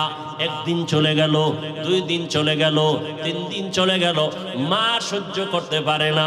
একটা বাচ্চার কলিজা ভরা মায়ের অন্তরে কত কষ্ট, একটা মা বাচ্চার জন্য কতটাই যে বেকারার হয়ে থাকে। এই বাচ্চার এত কষ্ট মা বুকে ধারণ করে করে বাচ্চাকে বড় বানায়। ও সন্তানেরা, মায়ের কষ্ট যদি ভাবতো, জমিনে কোন সন্তান মা বাবার সাথে বেয়াদবি করতে পারত না। মা এত কষ্ট করে করে আমাকে মানুষ বানাইছেন। ও আমার যুবক বাবারা, তুমি যত বড় টাকার মালিক হইয়া বাহাদুরি করো না কেন, তুমি জানো না তোমার মায়ের চোখের পানি ছাড়া তুমি হতে পারো নাই। মায়ের চোখের পানি আর দোয়া ছাড়া টাকার মালিক হতে পারো নাই। মা বাবার চোখের পানি দোয়া ছাড়া কোনো সন্তান সম্মানের চেয়ারে বসতে পারে না। মা বাবার চোখের পানি দোয়া ছাড়া পরীক্ষায় ভালো নাম্বার পাইতে পারে না। ও সন্তানেরা, ওই মা বাবার চোখের পানি আর দোয়া তোমার জীবনের সফলতার চাবি। বেয়াদবি করবা না, ওই মায়ের ঋণ জীবন দিয়েও আদায় করা সম্ভব হবে না। ইসমাইল শিশু বাচ্চা ক্ষুধার তৃষ্ণায় কান্না করে, ক্ষুধা পেটে ক্ষুধা প্রচন্ড রূপ ধারণ করলো। মা হাজেরা কোথায় যাবে, পানিও নাই, খানাও নাই। হঠাৎ করে তাকায় দেখে মারোয়া পাহাড়ে একটু পানি পানি মনে হয়, কিন্তু দৌড় দিছে আম্মা জান। হালকাভাবে দৌড়াইয়া গিয়ে দেখে পানি না, সূর্যের আলো বালুর মধ্যে লাগছে, তো পানির মতো একটা ঝলমল করতেছে, কিন্তু পানি নাই। ওখানে যাইয়া আবার মারোয়া পাহাড়ে তাকায়, সফায় তাকায়, দেখে ওখানে আর একটু পানি পানি মনে হয়। আবার দৌড় দিছে, দিলের মধ্যে তামান্না, আমি না খাইয়া মরে যাই, আমার বাচ্চা যেন কষ্ট না পায়। আমার কলিজার সন্তান আমার গর্ভে থেকে ঘুমাইতে দেয় নাই। একটা বাচ্চা গর্ভে নিয়ে মা খানা খাইতে বসছে, বাচ্চা পেটের মধ্যে আঘাত করেছে। মায়ের পেটে এমন বেদনা শুরু হয়েছে, মা খানার প্লেটটা সরাইয়া বিছানায় শুয়ে কান্না শুরু করেছে। রহমতের নবী বলেন, ও নারীরা, এত মর্যাদা তোমাদেরকে দেওয়া হয়েছে, আর কিয়ামত পর্যন্ত কেউ মর্যাদা বাড়াতে পারবে না। ওই যে বাচ্চা গর্ভে নিয়া কষ্ট করে করে না খাইয়া দিন কাটাইলা, এক একটা দিন আমার আল্লাহ নারীর আমল নামায় রোজার সওয়াব দান করবেন। মা বাচ্চা গর্ভে নিয়ে রাতে ঘুমের বিছানায় গেছে, হঠাৎ করে বাচ্চা আঘাত করেছে, মা ঘুমাইতে পারে নাই, সারা রাত কান্না করে কাটাইছে। আল্লাহর নবী বলেন, একটা মা বাচ্চা গর্ভে নিয়ে রাত ঘুমাইতে পারে না, আল্লাহ তাআলা ওই মায়ের আমল নামায় কদরের রাতের সওয়াব আল্লাহ দান করবেন। এত মর্যাদা নারীদেরকে আল্লাহ দান করেছেন। আজকে যারা বলে ইসলাম নারীর অধিকার দেয় নাই, মর্যাদা দেয় নাই, এদের মতো চরিত্রহীন মুসলমান, ইসলামের দুশ্মন, মানবতার দুশ্মন জমিনে আর কেউ নাই। মা হাজেরা দৌড় দিলেন দুই পাহাড়ের মাঝে, দৌড় দিলেন কয়েকবার। এই যে দৌড় আল্লাহর কাছে খুব ভালো লাগছে। আল্লাহ পাক কিয়ামত পর্যন্ত আইন বানায় দিলেন, বিধান বানায় দিলেন। এই মক্কার হাজিরা, হজ করতে যদি যাও, আমার হাজেরা যেই পাহাড়ে 7টা চক্কর লাগাইছে, হাজি যদি হজ করতে গিয়া সফা মারওয়ায় আমার হাজেরার মতো চক্কর না দেও, আমি কোন হাজির হজ কবুল করব না।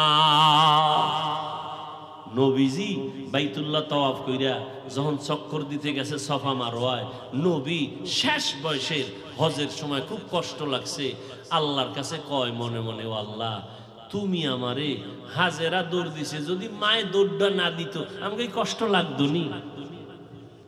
আল্লাহ পাক জানায় দিলেন, নবী, আমার কাছে ভালো লাগছে হাজেরার দৌড়, শুধু আপনি না, কিয়ামত পর্যন্ত যত মানুষ আসবে বাইতুল্লাহ হজে আসবে, এই সফা মারওয়ায় যদি দৌড় না দেয়, একজন আর হজ কবুল করা হবে না।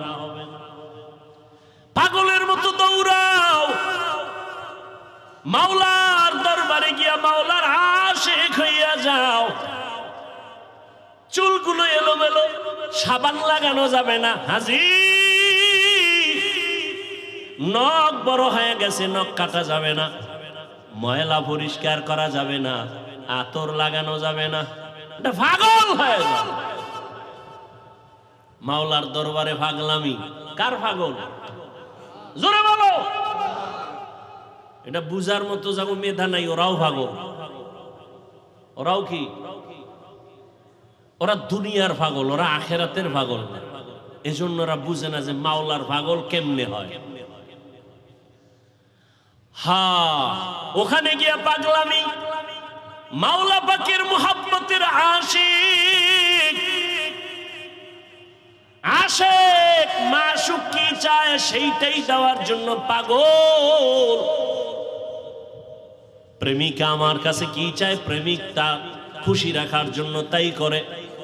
বন্ধু কোন রঙের জামা পরে, আমার ওই জামা লাগবে, তো বন্ধুর মুহাব্বত আরো বাড়বে। টুপি মাথায় দেওয়া যাবে না, গেঞ্জি গায়ে রাখা যাবে না, সাদা কাফন মরার আগে মরণের কাপড় পেঁচাও।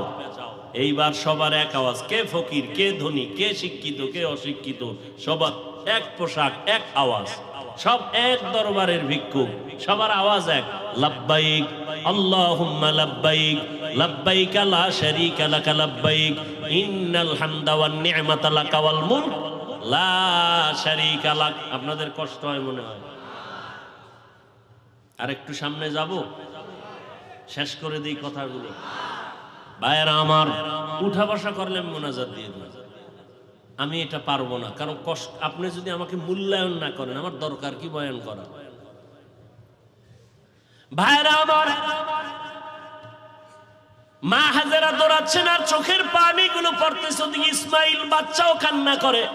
বাচ্চা কান্না করলে দেখবেন ওদের পা গুলো লাফায়নি, দেখছেন নি, আপ ডাউন করে। তো বাচ্চার পা লাফাচ্ছে, হঠাৎ করে পানির ফোয়ারা শুরু হয়ে গেছে। মা হাজেরা পানি দেখে একটা দৌড়াইয়া গিয়া পানিটারে আটকানোর জন্য, পারে না মহিলা মানুষ, খুব খুশি, তার ইবরানি ভাষায় একটা আওয়াজ দিলেন।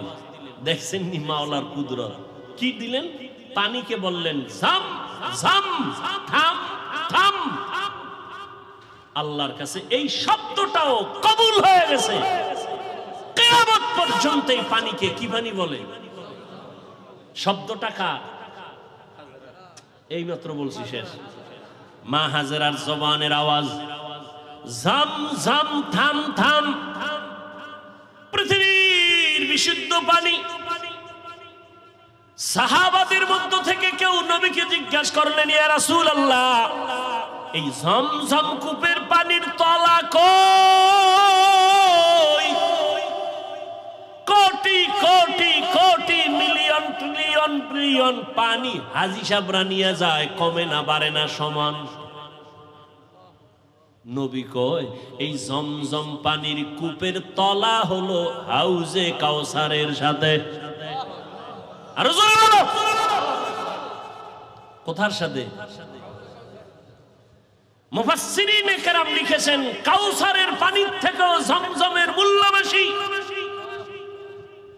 রাসূলকে যখন মেরাজে নেওয়া হয়, নবীজি বলেন, জিবরাইল আমিন আমাকে ধইরা জমজম কূপের পানি দিয়ে ওযু বানাইলেন। ওযু বললাম, এর আগে আমাকে শোয়াইয়া, চিৎভাবে শোয়াইয়া আমার বুকটাকে চিরলেন, ভেতর থেকে কলব বের করলেন, স্বর্ণের পেয়ালায় রাখলেন, ঝমঝম দিয়া ধুইলেন, আবার ভেতরে রাখলেন, এরপরে আবার আটকায় দিলেন। রক্ত গেল না, সেলাই লাগলো না, ব্যথা অনুভব করলাম না। এইভাবে আল্লাহ আমাকে কুদরতের অপারেশন করছেন আমার জীবনে 4 বার। কয়বার? 4 বার।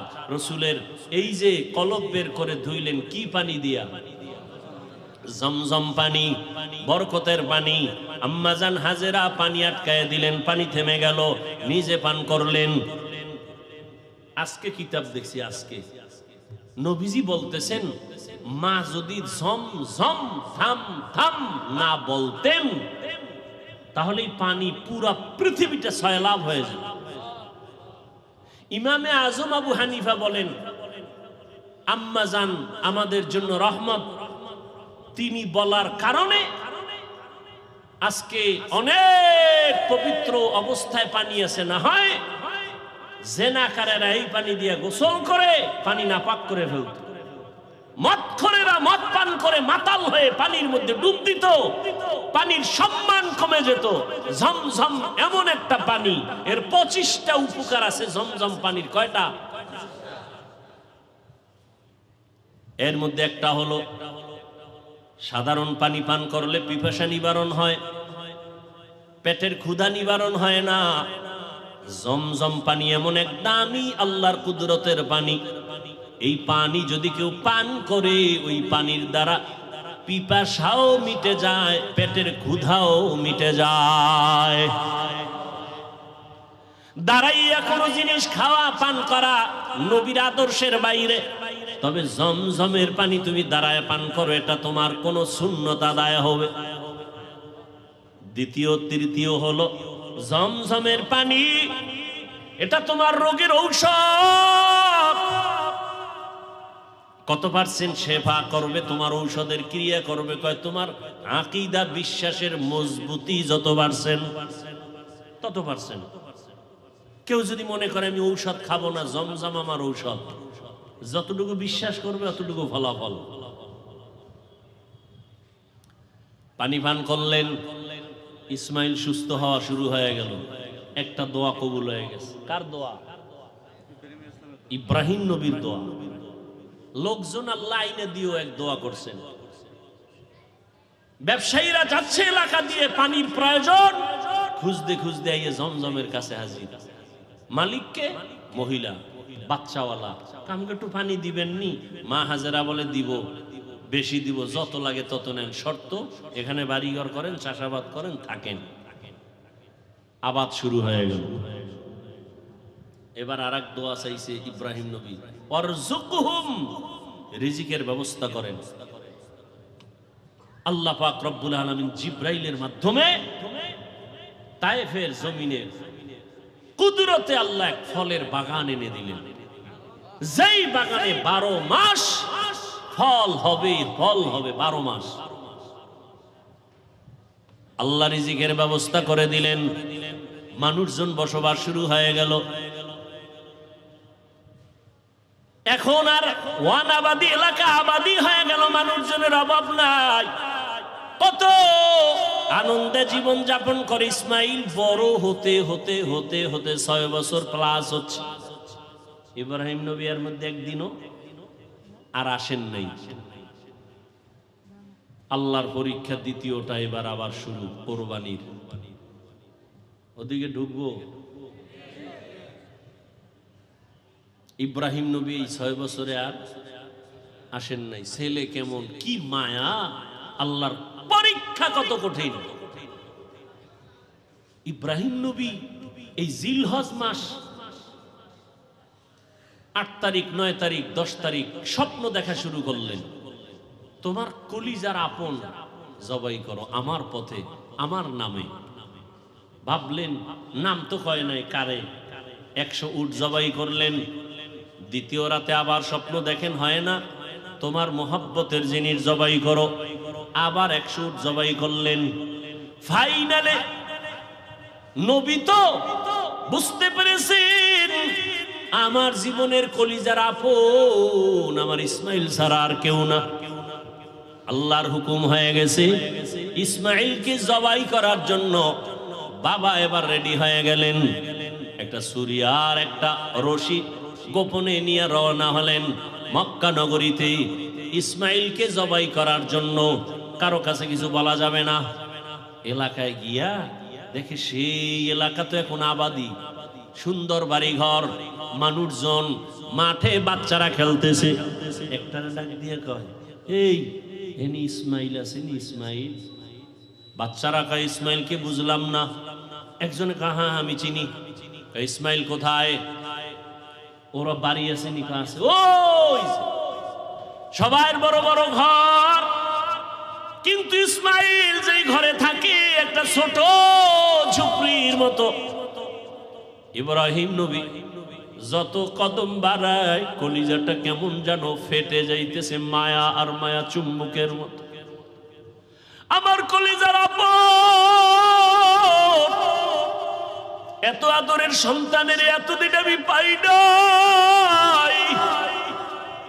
যত সামনে যায় তত ইব্রাহিমের কলিজাটা দুর্বল হয়ে যায়। ঘরের দরজায় ইসমাইলের পাইয়া ডাক দিছে, বাবা আসো। কিন্তু ইসমাইল চিনে নাই লোকটাকে। ঘরের মধ্যে দৌড় দিছে, আল্লাহর নবী সালাম দিলেন, আসসালামু আলাইকা ইয়া আহলাল বাইত। ঘরের মধ্যে ঢুইকে যখন হাজেরা দেখলো, সালাম নিয়ে কান্না শুরু করল, চোখের পানি, হৃদয় হৃদয় ভাঙ্গা কান্না। ইসমাইলের মা কয়, চিনোনি বাবা? এই তোর বাবা ইব্রাহিম। বাবার কাছে যাও, দূরে থাকিও। মালিকের কঠিন পরীক্ষার ইসমাইল, এই তোর বাবা নবী ইব্রাহিম।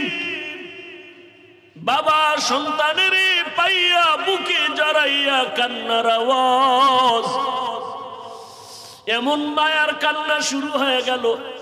নবী আবার চিন্তা করলেন, না জানি আবার মায়ার কারণে পরীক্ষায় ফেল করি।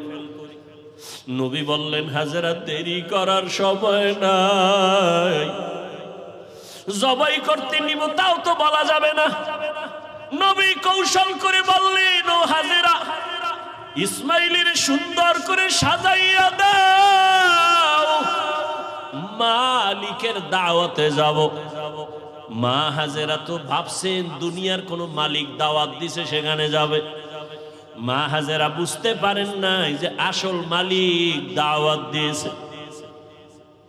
মা হাজেরা এতটুকু বুঝা দুনিয়ার মালিকের দাওয়াতে যাবে, বাবার সাথে যাবে। মা বড় আনন্দিত হইয়া ইসমাইলের এমন সুন্দর করে সাজায় দিলেন।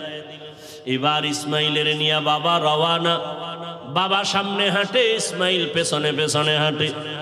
মা দুঃখিনী দরজার কিনারায় দাঁড়ায় দাঁড়ায় সন্তানের দিকে তাকায় থাকে। একটা সন্তান যখন আপনাদের এলাকার মানুষ বাঁশখালী থেকে চট্টগ্রাম যায় বা বিদেশ যায়, মা ঘর থেকে যখন সন্তানের বের করে দেয়, মা চোখের পানিগুলো আঁচল দিয়ে মুছে সন্তানের পেছনে পেছনে মাও কিছু দূর আগায় যায়। মা সহ্য করতে পারে না, সন্তান আবার কই, ওরে ও আমার কাছে থাইকা যখন মা বলিয়া ডাক দেয়, কলিজাটা ঠান্ডা হয়ে যায়। একটা সন্তানের মা ডাকে এত মজা, দুনিয়ার বাদশাও যদি বানায় দেয় এত মজা পাওয়া যায় না। সন্তান যখন আম্মু বলে ডাক দেয়, মায়ের কলিজাটা ঠান্ডা হয়ে যায়। মা হাজেরা ইসমাইলের বিদায় দিয়া তাকায় তাকায় কান্না করে। ইব্রাহিম নবী পিছনে তাকায় না, তাকাইলে মায়ার কারণে পরীক্ষায় পাশ করা যাবে না। ইসমাইলও আনন্দে আনন্দে যখন বের হয়ে যাচ্ছে, শয়তানের মাথা গরম হয়ে গেল। এই পরীক্ষায় যদি ইব্রাহিম পাশ করে, দুনিয়াওয়ালারা বহু বিধর্মী মুসলমান হবে। কেমনে পরীক্ষায় ফেল করানো যায়? হাজেরাকে একটু ধোকা দেই। হাজেরারে গিয়া ধোকা দিয়ে কয়, হাজেরা ইসমাইলের কোথায় ছাড়লা? কয় মালিকের দাওয়াতে গেছে। বলে কোন মালিক? বলে দুনিয়ার কোন বাদশা। কয় না না, আমি জানি আল্লাহ দাওয়াত দিছে। কেন? হাজেরাকে বলে জবাই করার জন্য। হাজেরা ডাক দিয়ে কয়, রে শয়তান, তুই আমাকে ধোকা দিস না। একটা বাবা হইয়া কোনোদিন সন্তানের জবাই করতে পারে না। যখন এই কথা বলছে, শয়তান ডাক দিয়া কয়, আল্লাহ হুকুম করছে জবাই করার জন্য। হাজেরা চোখের পানি ছাড়িয়া কয়, রে শয়তান, যদি আমার মাওলা হুকুম করে একজন ইসমাইল না, আল্লাহ যদি আমারে আরো ইসমাইল দেয়, আমি সব আল্লাহর রাস্তায় ছেড়ে দিতে রাজি। শয়তান দেখলো এখানে হাজেরাকে ধোকা দিয়ে আটকানো যায় না, দৌড়াইয়া গেছে শিশু ইসমাইলের একটু ধোকা দেওয়ার জন্য। ইসমাইলের গিয়া যখন ধোকা দিতে গিয়া কয়, ইসমাইল কই যাও? বাবার কাছে ছুরি আছে, তোমারে জবাই করবে। ইসমাইল তো বুঝ কম, ডাক দিয়া কয়, আব্বা জান, আপনি কি আমাকে জবাই করতে নিয়ে যাইতেছেন? এবার ইব্রাহিম কয় শয়তান পাথর মারো। এই 3 জায়গায় ধোঁকা দিছে। ইব্রাহিম আর ইসমাইল মিলিয়া 3 জায়গায় পাথর মারলেন। আল্লাহ তাআলা আইন করে দিলেন, আমার ইসমাইলের কথা কাজটা আমার কাছে ভালো লাগছে, ইব্রাহিমের এই কাজ কিয়ামত পর্যন্ত স্মৃতি হয়ে থাকবে মুসলমানের কাছে। আজকে যেই 3 জায়গায় ইসমাইল আর ইব্রাহিম পাথর মেরেছেন, ওই 3 জায়গায় পিলার করা আছে। ও হাজিরা, তোমরা হজ করতে গিয়া ওই 3 জায়গায় যদি পাথর না মারো, তোমাদের একজনের হজও কবুল হবে না। এবার নিতে নিতে ইসমাইলকে নিয়া মিনা বাজারে হাজিরা এখন যেখানে কোরবানি দেয়, ইসমাইলের যেই জায়গায় কোরবানি দিছেন ওই জায়গায় ইব্রাহিম নবী ইসমাইলের নিয়া এবার চিন্তা করলেন, আল্লাহ আমারে কেমন সন্তান দিলেন, একটু পরীক্ষা কইরা দেখি। এবার সন্তানকে বাবা বলতেছেন, ফালাম্মা বালাগা মাআহু সায়া ক্বালা ইয়া বুনাইয়া ইন্নী আরা ফিল মানামি আন্নী আযবাহুকা ফানজুর মাযা তারা। ও বাবা, আমি স্বপ্নে দেখলাম তোমাকে জবাই করতেছি, বলো বাবা তোমার কি মতামত বলো। ইব্রাহিম নবী কথাটা বলা মাত্রই সাথে সাথে সেকেন্ডের মধ্যে সন্তান ইসমাইল জবাব দিয়ে দিলেন, ইয়া আবা তিফআল মা তুমার সাতাজিদুনি ইনশাআল্লাহু মিনাস সাবিরিন। আব্বাজান, দ্রুত আমাকে আল্লাহর হুকুম মতো জবাই করেন, ইনশাআল্লাহ আমাকে আপনি ধৈর্য ধারণকারীদের মধ্যেই পাবেন। আব্বাজান, আমাকে দ্রুত জবাই করেন, দেরি করলে আবার বুঝি আল্লাহ হুকুমটা ফিরায় নিবে, কপাল পুড়ে যাবে। একটা সন্তান বাবার সামনে কতটা বিনয়ী হইয়া বাবার ইজ্জত রক্ষার জন্য আল্লাহর মুহাব্বতের বন্ধনে নিজেকে পেশ করে দিলেন। তবে ইতিহাসবিদরা লেখেন, ইসমাইল একটু কান্না করে বলছেন, বাবাজান আপনি যদি এই কথাটা আমাকে একটু বাড়ি বসিয়া বলতেন, আমি আমার দক্ষিণী মায়ের থেকে একটু চির বিদায় নিয়ে আসতাম। কারণ 6টা বছর আমার মা আমার এত কষ্ট করে লালন পালন করে বড় বানাইছে। এই 6টা বছর পানি নাই, খানা নাই, আপনিও এসে দেখেন নাই। আমার মা আমার মুখে জিহ্বা দিয়ে আমার পেটের ক্ষুধা নিবারণ করেছে। আমার মা পাগলনির মতো দৌড়াদৌড়ি করেছে। ও আব্বাজান, বাড়ির মধ্যে বসে যদি বলতেন আমি একটু মায়ের থেকে বিদায় নিয়ে আসতাম, পারি নাই, দুঃখ নাই বাবা, আমাকে এখানে জবাই করিয়া আমার রক্তমাখা পোশাকটা মায়ের কাছে নিয়ে যাবেন। আম্মা জান আমাকে না দেখে যদি বলে আমার ইসমাইল কই, আপনি আব্বা রাগ করে আমার মাকে কিছু বলবেন না, আমার আম্মা জানকে একটু সান্ত্বনা দিয়া বলবেন ইসমাইল সালাম জানাইছে, আল্লাহ যদি কবুল করে হাসরের ময়দানে মোলাকাত হয়ে যাবে। আব্বাজান, আর আপনার কাছে দাবি, আমাকে জবাই করার আগে আপনি আমার হাত পাও রশি দিয়ে বাঁধেন, কারণ জবাই করতে গিয়া আমার হাতে পায়ে নাড়াচাড়া যদি আপনার শরীরে লাগে বেয়াদবি হবে, আল্লাহ বেজার হয়ে যাবে। আব্বাজান, আপনি কাপড় দিয়ে আপনার চক্ষু দুইটা বেঁধে নেন, কারণ জবাই করার সময়, ছুরি চালানোর সময় আমার চেহারায় যদি আপনার নজর লাগে, মায়ার কারণে আপনি জবাই করতে পারবেন না, আল্লাহ বেজার হয়ে যাবে। আব্বাজান, আমি শুয়া পড়লাম, তাড়াতাড়ি আমার গলায় ছুরি চালান। ইব্রাহিম নবী ইসমাইলের শোয়াইয়া যখন ছুরিটা চালাইতে চায়, আমার মাওলার কুদরতি অন্তরে এত মায়া, আমার আল্লাহ ডাক দিয়ে কয়, রে ছুরি, আমার ইসমাইলের একটা পশমের ক্ষতিও যেন তোমার দ্বারা না হয়। আল্লাহর হুকুমে ছুরি কোনো কার্যকারিতা করে না, একটা পশমও কাটে না। ইব্রাহিম নবী এবার পাথরের উপরে আঘাত করলেন, ছুরি দিয়া পাথরটা আলাদা হয়ে গেল। ইসমাইলের ডাক দিয়ে কয়, বাবা এইবার ফাইনাল রেডি হও, তোমার জবাই করার সময় রক্ত আমার হাতে না লাগা পর্যন্ত ছুরি চালাইতেই থাকবো, না হয় আমি ছুরি চালানো বন্ধ করব না। এবার ইসমাইলকে শেষবারের মতো শোয়াইয়া ছুরি যখন চালাবে, রক্ত হাতে না লাগা পর্যন্ত ছুরি চালানো বন্ধ করবে না বলিয়া ইব্রাহিম নবী নিয়ত করে ফেললেন। ইসমাইলকে শোয়াইয়া দিলেন, আর যখন ছুরি চালাবে, আল্লাহ পাক রব্বুল আলামিনের কুদরতি অন্তরে এত মায়া, জিবরাইলের ডাক দিয়া কয়, জিবরাইল, আমার ইব্রাহিমের ওয়াদা, এমন ত্যাগ আর নিয়ত যে রক্ত না লাগা পর্যন্ত ছুরি চালানো বন্ধ করবে না। আমি তো ইসমাইলের জবাই চাই না, আমি চাই আমার হুকুমের জন্য কতটুকু তারা ত্যাগ স্বীকার করলো। আমার মোহাব্বতের পরীক্ষা চাইছি, আমি ইসমাইলের জবাই চাই নাই। আমার হুকুম মতো প্রশ্ন ছাড়া যখন তারা দুজনে রেডি হয়ে গেল, আমার পরীক্ষা হয়ে গেছে, আর লাগবে না। ইসমাইলের জবাই করার আগে, ছুরির নিচে দেওয়ার আগে, জান্নাতি একটা দুম্বা নিয়ে যাও, ইসমাইলের সরাইয়া জান্নাতি দুম্বাটা যখন ছুরির নিচে দিয়া দাও।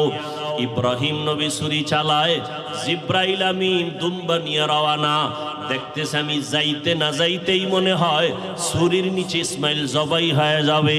জিব্রাইল আমিন আসমান থেকে একটা আওয়াজ দিছে, আল্লাহু আকবার, আল্লাহু আকবার। ইব্রাহিম নবী তাকাইছেন, তিনিও ডাক দিছেন, আল্লাহু আকবার, আল্লাহু আকবার। এবার ইসমাইলও আওয়াজ দিলেন, লা ইলাহা ইল্লাল্লাহ। এইভাবে আওয়াজ দিয়া ইব্রাহিম নবী যখন চক্ষু খুইলা দেখেন রক্ত হাতে লাগছে, ছুরিটাও ছাড়লেন।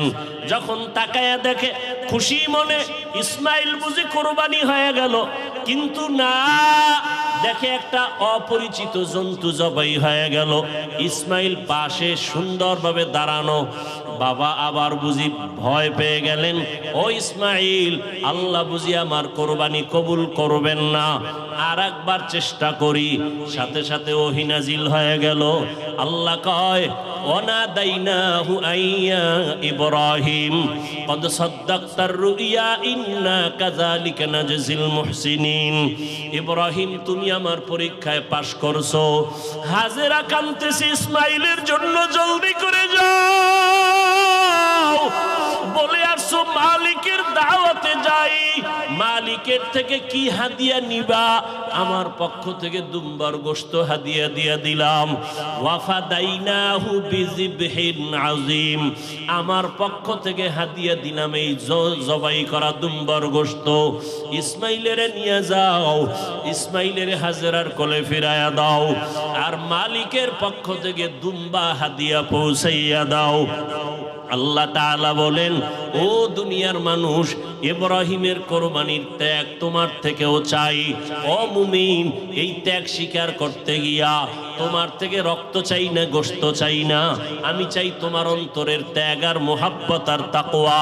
লাইয়ানালাল্লাহা লুহুমুহা ওয়ালা দিমাউহা ওয়ালাকিন ইয়ানালুহুত তাকওয়া মিনকুম। ও আমার যুবক বাবারা, ও পর্দার আড়ালের মা বোনেরা, ও বৃদ্ধ বাবাজি, আমার আল্লাহর পরীক্ষায় পাশ করিয়া জান্নাত পাওয়ার জন্য একজনের চেষ্টায় হবে না। হাজেরার যেমন চেষ্টা, ইসমাইলের তেমন চেষ্টা, নবী ইব্রাহিমের তেমন চেষ্টা। একটা ঘরের ভেতরে একটা জান্নাতি পরিবেশ তৈরি করতে হলে বাবারও এক মন হতে হবে, স্ত্রীকেও এক মনওয়ালা হতে হবে, সন্তানেরও মতামত এক থাকতে হবে। স্বামী আর স্ত্রীর মন আর মতামত যখন এক হবে, সন্তানের মতামত যখন মা বাবার মতের সাথে মিলিয়ে যাবে, ওই সন্তান, ওই সংসারে শান্তি আসবে, আল্লাহ রহমতের বাড়ি দ্বারা বর্ষণ করতে থাকবেন। ও আমার যুবক বাবারা, ও পর্দার আড়ালের মা বোনেরা, আম্মাজান হাজেরা যদি নিজের থেকে সহযোগিতা না করতেন, ইব্রাহিম নবী পাশ করতে পারতেন না। ইসমাইলও যদি বাবার কথায় একমত না হইতেন, পরীক্ষায় পাশ করা যাইত না। অতএব যারা মা আছেন, আপনার সন্তানটাকে আপনি ডাক্তার বানাবেন, ইঞ্জিনিয়ার বানাবেন, তবে আদর্শবান বানায় যান, বেয়াদব যেন না হয়। সন্তান কখনো যেন আচরণ দিয়া আপনাদের কষ্ট না দেয়, সন্তানের আচরণে যেন শিক্ষক কষ্ট না পায়, সন্তানের আচরণে আলেম ওলামা মুরব্বীরা যেন কষ্ট না পায়। আদর্শবান ডাক্তার হলে সন্তানটার সম্মান আল্লাহ বাড়ায় দিবেন। মা বাবার একমত থাকতে হবে, নিজেদের আদর্শ সুন্দর করতে হবে। ও আমার যুবক বাবারা, আমি এতক্ষণ বয়ান যা করলাম একবারও কিন্তু বলি না স্কুল কলেজ বাদ দিয়া মাদ্রাসায় যাও, আমার মতো টুপিওয়ালা হও, বরং আমি শেষ বেলায় বলে গেলাম তুমি ডাক্তার হও, ইঞ্জিনিয়ার হও, প্রফেসর হও, স্কুল কলেজে পড়ো, কোনো বাধা নাই, তবে বেয়াদবি করবা না। মা বাবার দোয়া নিও, শিক্ষকের দোয়া নিও, উলামায়ে কেরামের দোয়া নিয়ে আদর্শ ডাক্তার হইও। মা বাবার সাথে যদি বেয়াদবি করে বরদোয়া নাও, মরার আগে পঙ্গু হয়ে যাবা, কপাল পড়ে যাবে। শিক্ষকের সাথে যদি বেয়াদবি করে বরদোয়া নাও, লেখাপড়ার জীবন থেকে ধ্বংস হয়ে যাবা। আলেম ওলামার বরদোয়া নিয়ে যদি চলো বেয়াদবি করো, তোমার চরিত্র নষ্ট হয়ে যাবে। এই তিন জায়গার দোয়া নিয়ে চলিয়া ডাক্তার হও, জীবন সফলতার দরজা খুলে দিবে। তুমি ইঞ্জিনিয়ার হলো, তুমি সফল ইঞ্জিনিয়ার হবা, দুনিয়ার সবাই তোমাকে মুহাব্বত করবে, সম্মান করবে।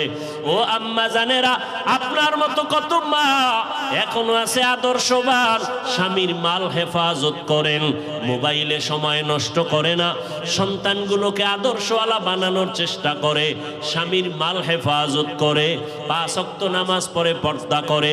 আম্মা জানেরা, আপনারা কেন পারবেন না? এখনো সময় আছে, তওবা করে নেন।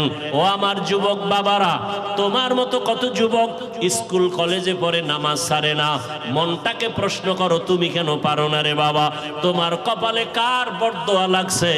এখনো সময় আছে, তওবা করো। তোমার মতো যুবক RAB, army, police, BDR, OC, DC SP 5 ওয়াক্ত নামাজির অভাব নাই, বলো তুমি কেন পারবা না? এখনো সময় আছে, তওবা করে নাও। মনে মনে আল্লাহকে বলো, আল্লাহ, দুনিয়ার রং তামাশায় পড়িয়া, মনের খাহেশ মিটাইয়া, মনের শখ মিটাইয়া কত গুনাহ করেছি। মনে চাইছে নামাজ পড়বো না, পড়ি নাই। মনে চাইছে দাড়ি কাটবো, কেটে ফেলেছি। মনে চাইছে পার্কে যাব, পার্কে চলে গেছি। ও আল্লাহ, শখে শখে গুনাহ করে ফেলেছি, আর কত শখ করিয়া গুনাহ করব? কোন দিন মরণ হবে জানা নাই।